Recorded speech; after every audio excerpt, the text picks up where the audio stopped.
Good day, ladies and gentlemen. This is Watson Michael from Ceylon Institute of English and Leadership.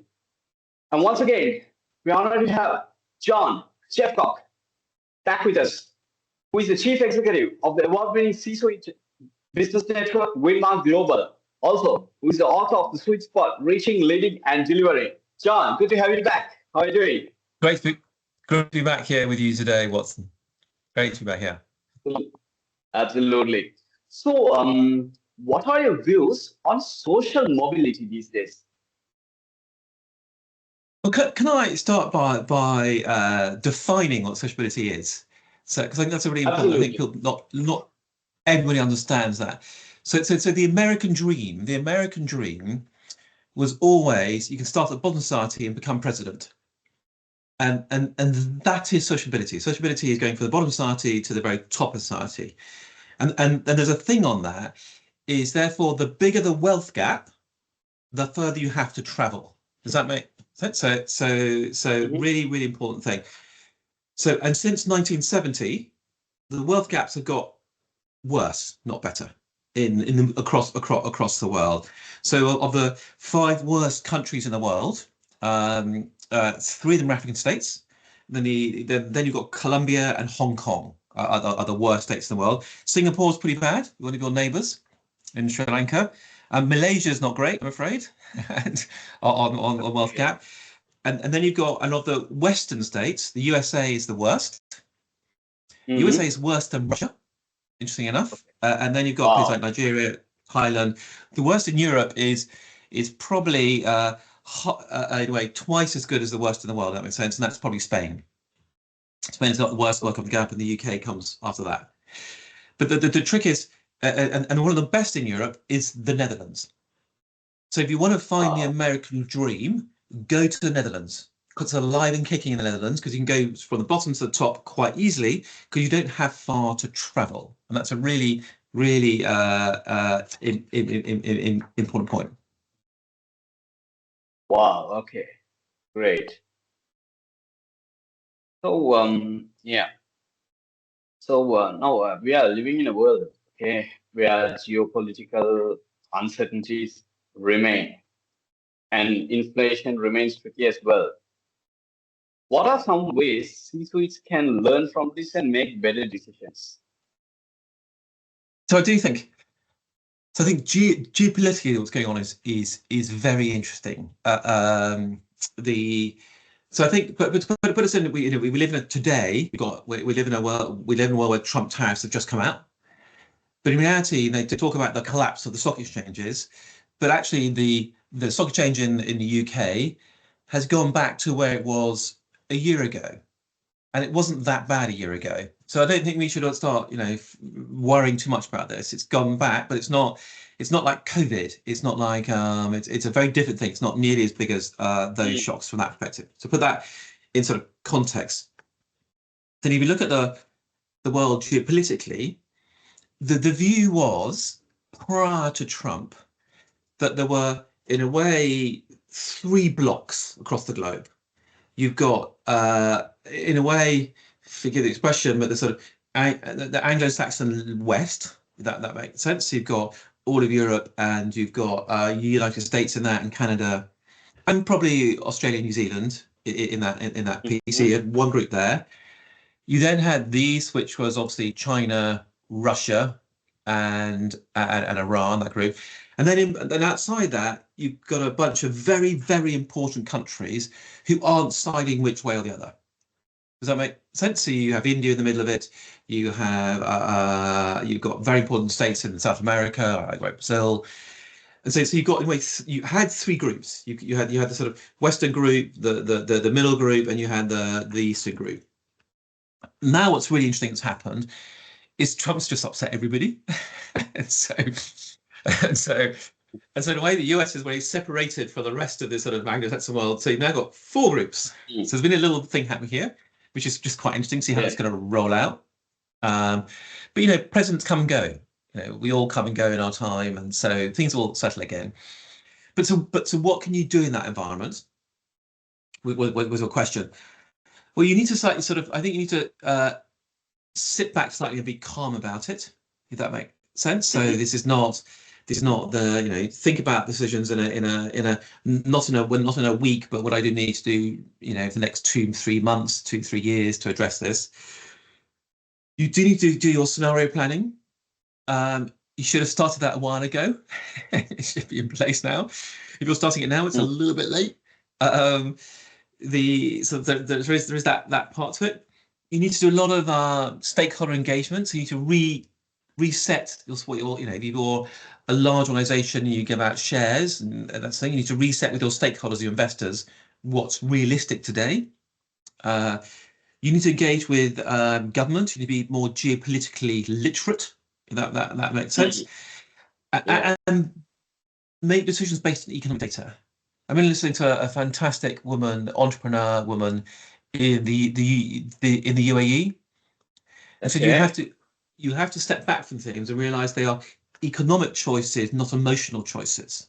That makes sense. So you say, so if it doesn't work for you anymore, cancel it. So there was a good scenario planning. There was a French wine company. So France sells a lot of wine to the US. They knew the tariffs coming in. Their scenario planning was they sent all their wine to France about a month ago. So they have no tariffs because they've got a massive stockpile now in France they can just sell as normal. So that's good. That's good planning. But that will take them through the next sort of 3-4 months. Then what happens after that? And things will be different in 3-4 months' time to where they are today. So I think it is a combination of scenario planning, stakeholder engagement, geopolitical, understanding what's going on geopolitically, and then making decisions based on the economics, not on emotion. It becomes really important. Yeah, those are very important points. Yeah. Now, looking at the main barriers, preventing what are there are a lot of barriers, right? Preventing people from achieving higher social mobility. So, what are your views on that?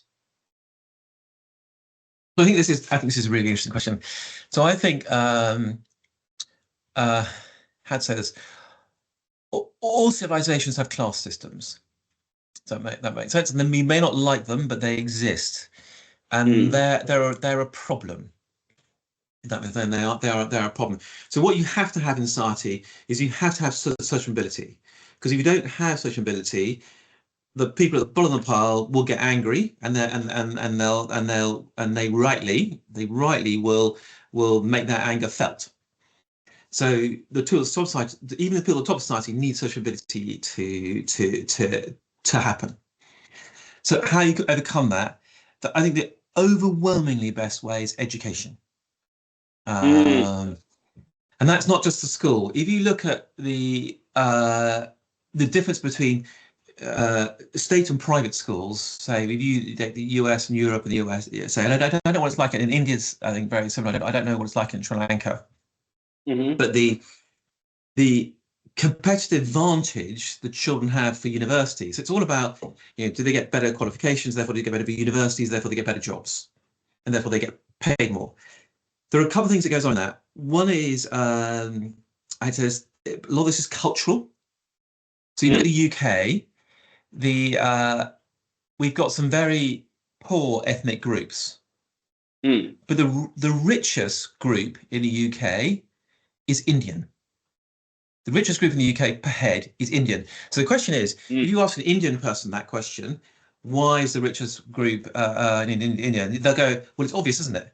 And I go, well, why is it obvious? And they go, well, because in India, you're brought up, you have to be a lawyer, accountant, or a doctor. And so, of course, we earn more than you guys. So that's a parent expectation put upon the child, and that comes with discipline and it comes with work ethic. Yeah. And so those Indians, or tiger mums, they call them in China, those tiger mums are investing a lot in their children to the time. They're investing probably 20% more time in their child than your average person, 20 to 30% more time. And then if you multiply that over years, that means so you can take your years of 6 years from 12 to 18. That means if they're investing in 30% more time, that means between the age of 12 and 18, they're doing 2 years more work. 2 years. And so they have a massive advantage when they hit those exams because they are just better trained. That makes sense. And their parents aren't talking about reality TV. They aren't talking about, you know, an influencer on social media. They're talking about economics. They're talking about business plans. They're talking about, and so the whole education of that child is entirely different. So my wife, for example, her father runs business, and when she wanted to get something from her father, like to pay to go on a holiday or pay to go on a trip or something, she had to write a business case, and she had to write that at the age of 14. So she's been trained at a very young age to be a business person. Does that make sense? And if you don't pick that up until your early 20s, you are just miles behind, because for her, it's just in her blood, it's in her DNA now. She knows how to do these things. So she has a skills advantage over people. Does that make doesn't it? So it's a really, so in the USA, you can buy yourself into the university. In the UK, it's more democratic, like it is in India. But the problem you have with that is, you know, the upper classes get to the better universities because they've been trained a lot better. And the investment into them is 30% higher than the investment in other people. So they have a massive advantage. And then, but there is a flip side to that. And then they go into jobs, and the jobs they go into are lawyers, accountants, and doctors, and they work much longer hours. So your average person in the UK, the average sort of state employee, will work 48 hours a week. That's the sort of limit they put on workload, 48 hours a week, which basically it's an 8-hour day. 8 hours per day. But I don't think I have never not done between 10 and 12 hours a day in my life. Never. Okay. So what that means, over the course of my working life, I'm doing 12 years more work than my contemporary. Yeah. So there's a massive issue on how that all rolls out. Does that make sense? Yeah, true. Well, there were some days I even sometimes, like, it depends on the season, right? Like sometimes even I go for like 10 hours I work. Sometimes I do 12 hours related to my company when I work. Okay, so yeah, I do. Right, anyway. But yeah, and it's pretty interesting. Yeah, yes, John. I was going to say that's a huge competitive cultural thing of states. So, you know, I was talking to a company in Europe, and they're in their manufacturing plant. They're looking at taking, because of democratic pressure, they're looking at taking Friday afternoons off. So they work a 4.5-day week. Wow. The problem they've got in South Korea, they've got the same people working 6-day weeks. Wow. Making the same stuff. So if you take, just again, very simple maths, that means they output a third more every week. Wow. And so if you live in a state where the work ethic is less, it's very hard to compete, because if they can do a third more and they're paid the same amount of money, they can output this product or service at a much cheaper rate. And so you're always going to buy that, because economics will drive that, will drive that behavior. So it's a very, I mean, it's a very difficult issue, unless you as a state decide to live in a certain way, and that's a very admirable thing to do. About that. Yeah. So how important is it that the governments should play a role in promoting social mobility? So I think, okay, so I think the government has a big role to play in this. I think one is education. So making sure state education is best it possibly can be is really important. You can put criteria into universities. But the problem I've had on criteria into universities, so if I take Stanford University, one of the top universities in the US, one of the top 3 in the US, Stanford University put in diversity criteria for all their courses, and made very strict diversity criteria, which is a very good and admirable thing to do. And so they had a different intake of people going into those courses, which is great.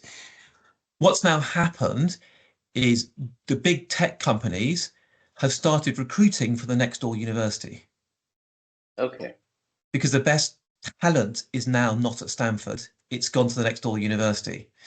And that's really interesting. So you've got to be really careful on how you play the game, if that makes sense. So the government can play a role in that. It can play a role on basically just knocking out barriers. It can create quotas on things. Quotas are like tariffs are a double-edged tool, if that makes sense. So they don't always work well, but they may be needed to get something along a path. That makes sense. I went to, when I was last in Sri Lanka. Okay. I stayed with a man out there who worked for British Steel. Okay. Okay. And he was a very entertaining man, and All right. it was quite soon after the tsunami had hit. So it was in a very difficult place, And he was very interesting. So he worked British Steel, and there was a time in the UK where you could only be a manager if you were white. If that makes sense. And in British Steel, he said the best person in his team was a Sri Lankan man. So he turned around, so the management went sort of, we want to promote you and find your successor. And so he went, that's great, my successor should be this guy. And they turned around and went, yeah, but we've never had a person from a different country in the manager's, dining hall kind of thing. And he basically turned around and said, unless you promote him into this role, I'm resigning. And so the guy got promoted in and was the first person to break that thing. He got through. So you need these champions to look after you and put you through journey. And since then, I think he told me he'd made 12 Sri Lankans millionaires. So he'd invested. He became very fond of the Sri Lankan family, visited Sri Lanka a lot, and then he worked on business with lots of people and helped a lot. So he was a very good guy. But you need people who champion it as well. And you need these role models in role. I think there was a point that, one of Trump's point, Trump's done this thing on diversity. On its thing. Yeah, I saw certain things, but I didn't go deep into it. Okay. Yeah. It's been slightly misread. So what he said, he doesn't want discriminative activity. So what? But it's been reread as something which I think is racist. His initial idea was if people should be treated equally, but if someone's better, regardless of who they are, where they come from, they should probably get the job. Was what was a thing, and he was saying that people from more diverse backgrounds were always getting the jobs, and that meant that a lot of his voting population were being treated second class. That makes sense, and that was an issue that they faced. But the way he's done about it is really bad. Yeah, I mean, I mean, sometimes certain things are like, sometimes people misjudge certain things. Sometimes they don't read a particular thing properly, and certain people make certain assumptions. So we need to be careful in what we do. Very careful. You're entirely right. Sorry. So I do think government has a role to play. It's got in its policies, in its business incentives, and in the quality of education and training. That's where it can really help. Yeah, because I remember, I think it was H-1B visas or something for foreign people. They said, as long as you're highly qualified and you meet certain criteria, you can always do a particular job. And I think, if I'm not mistaken, Elon Musk and Vivek Ramaswamy, they both supported that. Yeah. Okay, great. Yeah. So, can you elaborate about Winmark's report about epic social mobility and diversity diagnostic? So this is really interesting.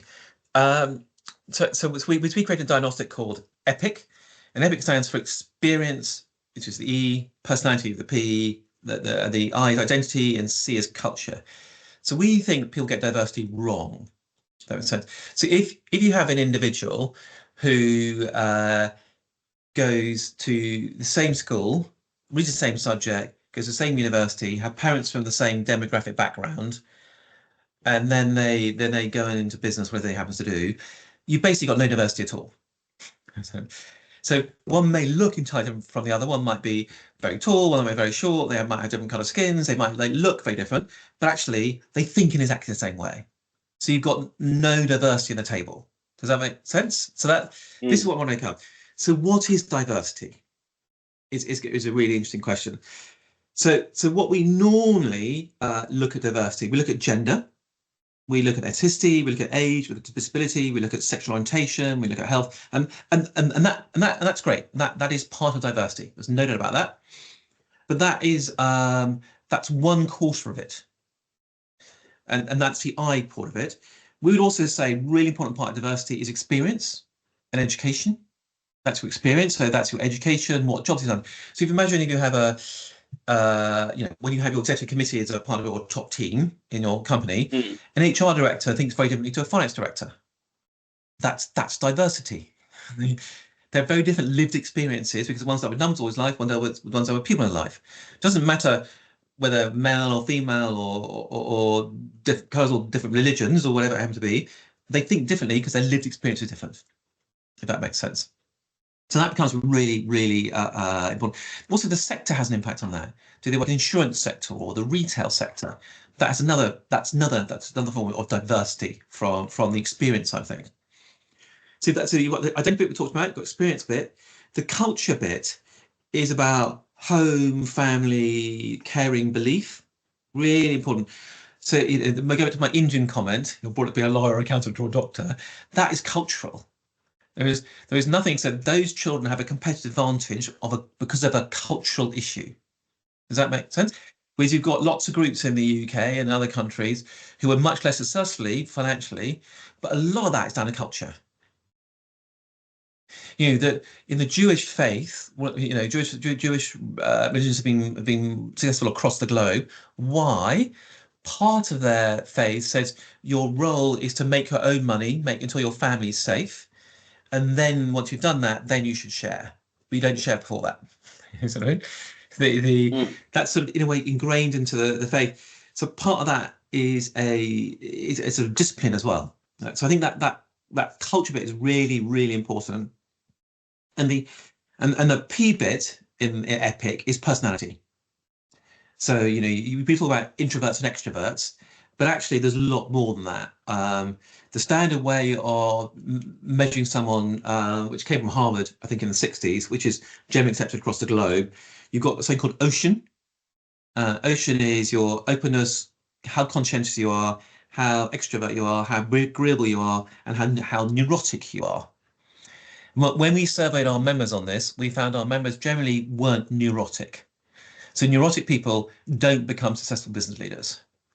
On the whole, they are very agreeable and they're very conscientious people. So it's agreeable and conscientiousness makes them successful. It doesn't matter what you look like, where you came from, but that's the point. But I do think in the whole, people need role models. So Howard Schultz, who founded Starbucks, globally successful company, Starbucks. Howard Schultz's father was a truck driver. The CEO of Merck's father was a toilet cleaner. The current CEO of Microsoft, his father was an electrical engineer in India. So you can go. So there's no doubt you can still do it, go from one society to the other society, but it's harder, and you need to build that diversity into your portfolio. So one of the things I say in the book, which I know you'll ask about, is you need that breadth of experience. So when I talk about experience, you know, in a way you can't change your identity. You've given it. You can't change that. So you need to just if you think that's unfair on you, you kind of need to just get over it. Because nothing you can do about it. So you got to think about what and in a way your personality, you can adjust your personality, but not wholly. So you can change that.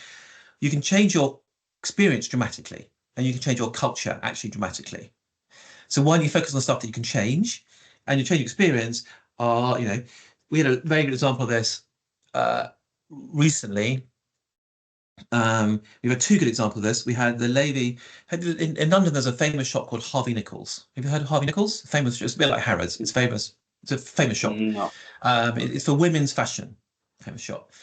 And we had a lady there who was an Indian lady, and she was head of internal audit. And and the CFO came up to her and said, "I've got a new job for group financial controller, and I think you'd be best job for it. Do you want the job?" And she went, "No." It's like a sort of sideways move, semi-demotion, don't want the job. That makes sense. Then she slept on it. Then she came back and she realized that in her current path, she was already the head. There was nowhere to go. And actually, if she made this transition, she could probably do a bit better. She made the transition across, which is thumbs up. She then said to her, then what happened is she went up the system and got increasingly senior until she became the deputy finance director. And then the shop had a fraud in the US. And on Christmas Eve about 15 years ago, they discovered an 18 million US dollar fraud in the US. And the CEO, it's a family-owned company. Basically, the family rang her up and said, "We need someone to go to the US immediately to find out what's going on." And they flew her out. And she went there and she solved the problem. It was a problem that she worked out what it was and solved it. Then she came back. But the thing about that, which was really interesting, and this happens across lots of careers, is doing that unpleasant task made her famous in the company. So everybody in the company knew who she was because she was the person who went out and solved the problem, if that makes sense. And it made her famous in the company, made her famous with the family who owned the company. And then when she came back, she got made the CFO, the chief finance officer, and then she made the joint chief operating officer, and then she got made the CEO. And so went all the way up through the situation. She's now a non-exec director kind of thing. But the key moves are these lateral moves she made and taking on a way what some people call the poison chalice, taking on that role, which makes her well known. You've got to find this role to make you well known, which may not be because you need to be recognized, if that makes sense. It becomes really important. When you said that, I just remembered FTX, right? This guy, Sam Bankman-Fried, who took investors' money and it was mismanaged. FTX, the cryptocurrency. Yeah, exactly. So John, your book, The Sweet Spot, okay, it's not a single idea book, but a rather compendium of wisdom that has been sourced from hundreds of leading executives over a period of 2 decades and has been collated into a portfolio of tools and anecdotes. Can you tell us how it will help the C-suites or those who want to get into C-suite to make better decisions? Oh, that's quite simple. So the whole book is a social mobility book. So it fits very well to what we're talking about today. My view, having worked with these executives for 28 years now, my view was people talk about bias in society, because you come from a different background or different area or whatever, because you're a woman or rather a man. But and what most people do is they try and get rid of the bias, which is great and positive. But if you don't know how to climb the ladder, that's not going to help you. You need to learn how to climb the ladder. So the book is really about how to climb the ladder, how to run your career, how to do it, what's important, what's not important, and what people are looking for in very senior management roles, what they really involve. So the book is really designed to enable you to make that transition up into those very top jobs.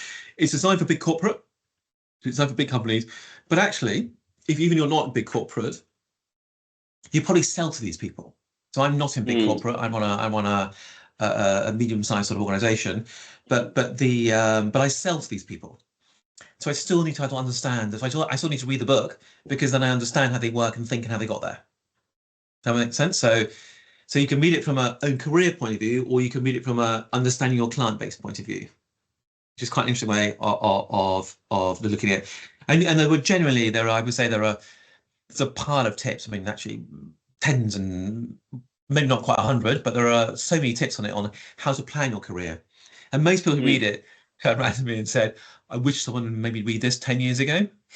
So it's something you want to read when you're it's not too late, but you want to read it really in your late 20s, early 30s as a book, or maybe even at university, because it will help you on the journey. as you go through. Yeah, I mean, I think even people in the 50s can. Okay, so McDonald's, Ray Kroc, yeah, I think he had part of his bladder removed and he had type 2 diabetes when he started that Prince Castle sales, that milkshake machine company. And in a few years, he expanded McDonald's, right? So I think even people in their 50s even they can even learn a lot of things from your book. Okay. Yeah. There was a very famous McDonald's case study. I don't know if you heard of this. It's actually a really nice story. There was a young black man from a very poor part of Chicago, and he wrote to McDonald's and said, "I want a McDonald's franchise." And he wrote McDonald's, and McDonald's said, "No, you've got no qualifications and you've got no money to buy the franchise, so you can't have it." So he wrote a letter every day for 3 years to McDonald's. Wow. To the head of franchising. And then he wrote to the CEO as well. And eventually the CEO said, "I'm at this conference, come to the conference and I'll try and meet you at the conference." So this guy goes up to this guy at the conference and he rushes up to him. He said, no, I can't talk now. Come to me afterwards, talk to them. So he then goes up to meet me. He meets this young man who is 19 years old. And he says to this young man, he says, "Okay, what do you want? You want a franchise?" So the CEO of McDonald's goes up to his head of franchising and says, "Give this man a franchise." And the head of franchising meets this young man, and he goes back to the CEO and said, "I cannot give him a franchise. He's got no money. He can't read or write. And he's got no experience in management, and he's got no thing."